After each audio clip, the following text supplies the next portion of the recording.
Okay, so here we are at the rear cargo area, a driver's side, and what you want to do is you want to access this access panel and remove it. Now our brake light is right there. Now you want to be careful. Let's lower the camera so you guys can see. There's our brake light bulb. It's a double filament. Now you want to be very careful in removing it because you can and will drop it down into the body, and then you're going to have to get these long needle noses to go reach in there. Ask me how I know.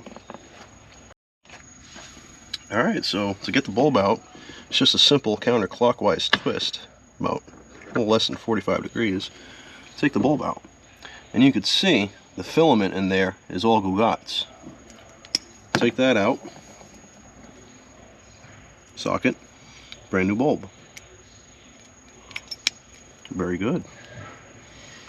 Also be careful in inserting because you can drop it. Giggity. Boom. Lights in. Panels back on. And now we check operation.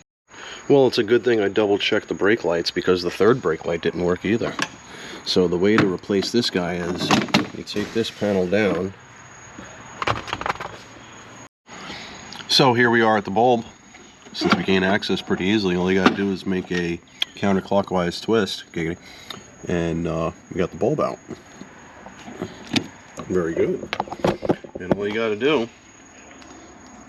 pull it out, stick it in. Well, stick it in properly.